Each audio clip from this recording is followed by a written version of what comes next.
नमस्ते दोस्तों।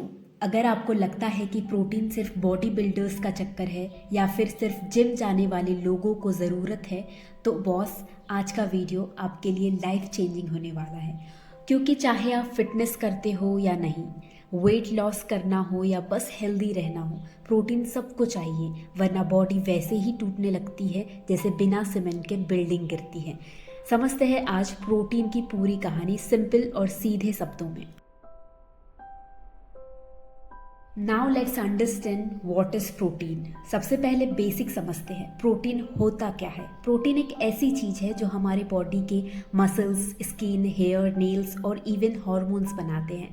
आप सोचो, जैसे एक घर बनाने के लिए ब्रिक्स चाहिए होते हैं, वैसे ही बॉडी बनाने के लिए प्रोटीन चाहिए होता है। और प्रोटीन छोटे छोटे पार्ट से मिलकर बनता है, जिन्हें हम बोलते हैं अमीनो एसिड्स। 20 टाइप्स के अमीनो एसिड्स होते हैं, जिससे कुछ हमारे बॉडी खुद नहीं बना सकती, तो हमें अपने खाने से वो अमीनो एसिड्स लेने पड़ते हैं।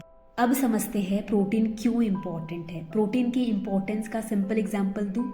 सोचो आपने एक बिल्डिंग बनाई लेकिन सीमेंट नहीं डाला, क्या होगा? एक हल्की सी आंधी में भी बिल्डिंग हिल जाएगी। बॉडी भी ऐसी ही है। अगर प्रोटीन नहीं होगा, मसल्स वीक हो जाते हैं, स्किन डल हो जाती है, हेयर फॉल स्टार्ट हो जाता है और बॉडी का इम्यून सिस्टम भी स्लो हो जाता है। मतलब बॉडी का मेंटेनेंस का पूरा सिस्टम थक जाता है। और ना सिर्फ मसल्स, अंदर से hormones, blood, even healing power सब प्रोटीन से जुड़ी होती है। Now let's understand the sign of protein deficiency. अब अगर बॉडी में प्रोटीन कम हो गया तो कैसे पता चलेगा? कुछ क्लियर साइन होते हैं। रोज़ उठते ही थकान फील करना, एनर्जी लो रहना, बिना वजह हेयर फॉल होना, स्किन का डल हो जाना, रिंकल्स जल्दी आना, छोटी छोटी चोटों का लेट रिकवर होना और बार बार बीमार पड़ना, इम्यूनिटी वीक होना। आपको लगता है कि मैं तो फिट दिखता हूँ, लेकिन अंदर से बॉडी हेल्प के लिए चिल्ला रही होती है, भाई कुछ प्रोटीन खिला दे। अब समझते हैं how much protein to eat.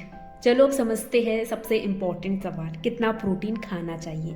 Simple formula याद रखना। अगर आप नॉर्मल हो, जैसे मॉडरेट एक्टिव हो, 0.8 से 1 ग्राम प्रोटीन पर केजी बॉडी वेट काफ़ी होता है। और अगर आप जिम जाते हो या फैट लॉस या मसल गेन गोल है, तो 1.2 से 2 ग्राम पर केजी का टारगेट रख सकते हो। एग्जाम्पल के तौर पे समझाती हूँ। अगर आप 60 केजी के हो तो आपको लगभग 50 टू 60 ग्राम्स डेली चाहिए, और वर्कआउट करते हो तो 70 टू 100 ग्राम्स तक भी जा सकता है।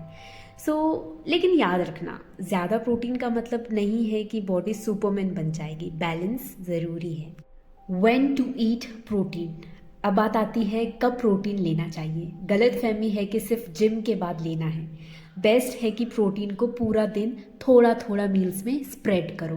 ब्रेकफास्ट में थोड़ा प्रोटीन, दिन का फुल एनर्जी स्टार्ट। लंच में प्रोटीन, स्टीडी एनर्जी और मसल मेंटेनेंस। वर्कआउट के बाद प्रोटीन, क्विक रिकवरी।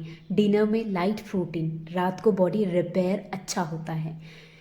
हर मील में थोड़ा थोड़ा प्रोटीन लो, ना कि एक ही मील में पूरा load. Now let's see the source of protein. Protein source nonveg से भी मिलते हैं, वेज से भी मिलते हैं। चलो अब देखते हैं प्रोटीन का बेस्ट सोर्स कौन कौन से हैं। नॉनवेज की बात करें तो चिकन ब्रेस्ट, एग्स, पूरा अंडा, ना सिर्फ सफ़ेद पार्ट, फिश, सैल्मन या ट्यूना, लीन मटन, ग्रीक योगर्ट, ज़्यादा प्रोटीन कम फैट। अब बात करते हैं वेज वाले के लिए। पनीर, घर का बेस्ट फ्रेंड, टोफू, दाल, मसूर, मूंग, चना सब, छोले और राजमा, किनवा, एक टाइप का sheet, high protein, soya chunks पर लिमिट में, नट्स और सीड्स, पीनट्स, आलमंड्स। क्या आपको पता है या क्या आपको पता था 100 ग्राम कुक्ड चिकन में 25 से 30 ग्राम प्रोटीन है, और एक कप दाल में भी 15 टू 18 ग्राम्स प्रोटीन हो सकता है। तो दोस्तों याद रखना, प्रोटीन कोई फैंसी जिम का मैजिक पाउडर नहीं है। प्रोटीन है बॉडी का असली बेसिक फ्यूल। अपने हर दिन के खाने में थोड़ा थोड़ा प्रोटीन ऐड करो, अपनी बॉडी के साथ दोस्ती करो और असली स्ट्रॉन्ग, एनर्जेटिक और हेल्दी फील करो। नेचुरल फूड से शुरू करो और अपना बेस्ट। अगर आपको ये सिंपल और क्लियर प्रोटीन गाइड पसंद आई तो एक कमेंट कर दो, प्रोटीन पावर। मिलते हैं अगले वीडियो में, तब तक के लिए बाय बाय।